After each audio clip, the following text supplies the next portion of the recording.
Hello everyone, welcome to Sanmarga classes.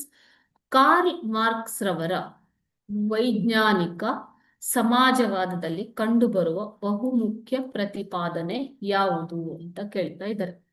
Karl Marx ರವರ ವೈಜ್ಞಾನಿಕ ಸಮಾಜವಾದದಲ್ಲಿ ಕಂಡುಬರುವಂತಹ ಅತಿ ಮುಖ್ಯ ಪ್ರತಿಪಾದನೆ ಯಾವುದು?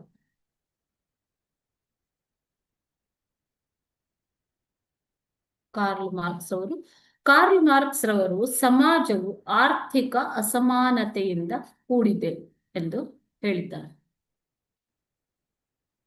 ಓಕೆನಾ? ಕಾರ್ಲ್ ಮಾರ್ಕ್ಸ್ ರವರು ಏನ್ ಹೇಳ್ತಾರೆ? ಸಮಾಜವು ಆರ್ಥಿಕ ಅಸಮಾನತೆಯಿಂದ ಕೂಡಿದೆ ಎಂಬುದನ್ನ ಅವರು ಪ್ರತಿಪಾದಿಸಿದ್ದಾರೆ.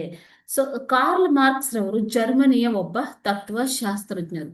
ಅವರು ಯಾವುದರ ಬಗ್ಗೆ ಅಧ್ಯಯನ ಮಾಡಿದ್ದಾರೆ ಅಂತಂದ್ರೆ ಅರ್ಥಶಾಸ್ತ್ರ, ತತ್ವಶಾಸ್ತ್ರ, ಇತಿಹಾಸ ಮತ್ತು ಕ್ರಿಶ್ಚಿಯನ್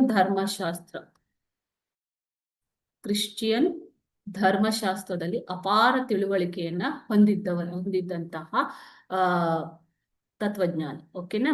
ಸೊ ಅವ್ರು ಏನ್ ಹೇಳ್ತಾರೆ, ಕಾರ್ಲ್ ಮಾರ್ಕ್ಸ್ ಅವರು ಸಮಾಜವು ಆರ್ಥಿಕ ಅಸಮಾನತೆಯಿಂದ ಕೂಡಿದೆ. ಸೊ ಈ ತರ ಆರ್ಥಿಕ ಅಸಮಾನತೆ ಇರಬಾರದು ಅನ್ನುವಂಥದ್ದು ಅವರ ತತ್ವ.